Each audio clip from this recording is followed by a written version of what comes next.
Assalamualaikum warahmatullahi wabarakatuh.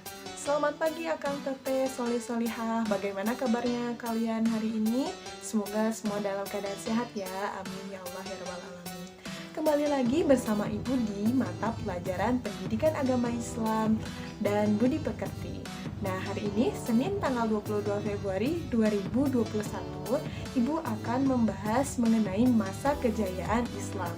Nah, yang mana pada kesempatan pekan yang lalu kita telah membahas mengenai saling menasehati dalam Islam. Betul sekali.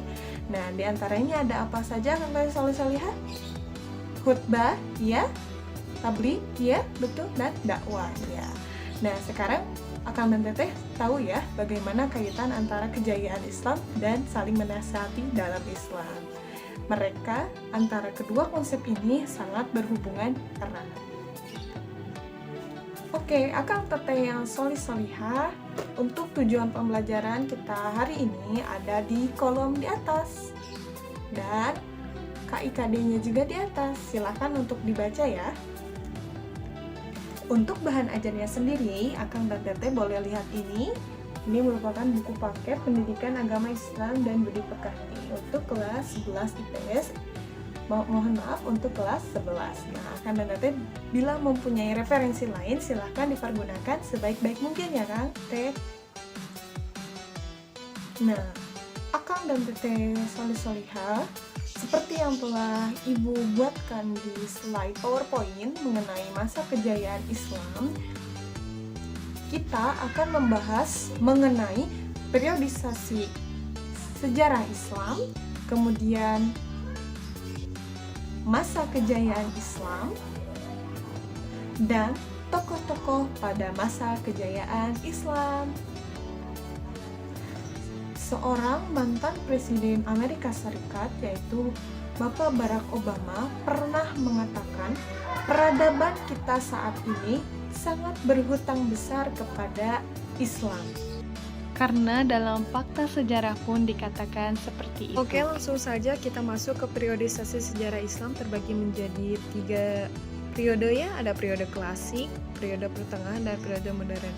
Periode klasik ini adanya ekspansi, integrasi, dan disintegrasi.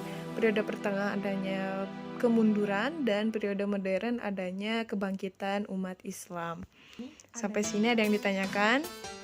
Paham ya? Kemudian di masa kejayaan Islam ini mempunyai 2 daulah, yaitu Daulah Umayyah dan Daulah Abbasiyah. Perkembangan Daulah Umayyah ditandai dengan perluasan wilayah dan bangunan dakwah. Kalau Daulah Abbasiyah ditandai dengan perkembangan ilmu pengetahuan. Akang dan Teteh solih-solihah, apa saja penyebab kemajuan peradaban Islam diantaranya? Ada faktor internal, eksternal, ilmu, dan tokoh-tokoh perkembangan ilmu. Penasaran? Ayo kita lanjutkan. Faktor yang pertama yaitu faktor internal. Di antara faktor internal tersebut, konsisten pada ajaran Islam mendorong untuk maju, ajaran Islam merupakan rahmat seluruh alam, Islam sebagai agama dakwah, dan untuk kehidupan dunia dan akhirat. Sudah cukup paham Akang Teteh? Oke, kita lanjutkan ke faktor eksternal. Di antaranya ada asimilasi atau penggabungan 2 kebudayaan antara bangsa Arab dan Persia. Kemudian ada terjemahan. Yang lainnya boleh Akang Teteh cari sendiri ya. Kemudian ada gerakan ilmu dan tokoh.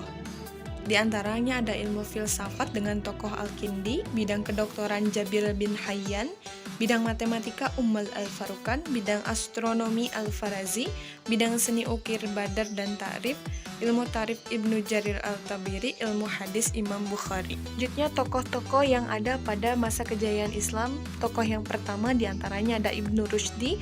Beliau merupakan tokoh ilmuwan filsafat ya. Buku terkenalnya antara lain Bidayat Al-Mujtahid, Kuliat fi Atib, dan lain. Lahir di Cordova dan meninggal di Maroko.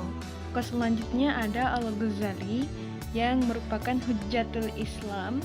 di mana artinya itu adalah kebenaran tentang Islam. Al-Ghazali ini merupakan ilmuwan di bidang tasawuf, di bidang filsafat, dan di bidang fikih. Buku yang terkenal ada Ihya Ulumuddin. Lahir di Ghazala dan wafat di Irak. Tokoh selanjutnya ada Al-Kindi. Nah, Al-Kindi ini lahir di Kufah dan meninggal di Baghdad. Merupakan satu-satunya filosof bangsa Arab. Beliau berpendapat bahwasannya filsafat tidak bertentangan dengan agama. Nah, dua-duanya mencari kebenaran. Sungguh menarik bukan? Ternyata banyak sekali ilmuwan yang lahir dalam latar belakang Islam. Kita lanjut ke tokoh selanjutnya yaitu Al-Farabi, lahir di Farabi dan meninggal di Damsyik. Buku yang terkenalnya Ara-Arahal Al-Madinah wa Al-Fadilah. Beliau menekuni berbagai ilmu yang diantaranya ada logika, musik, kemiliteran, metafisika, dan lain-lain. Tokoh selanjutnya yaitu Ibnu Sina yang dikenal dengan ilmuwan kedokteran. Beliau lahir di Asyafana dan wafat di Hamazan.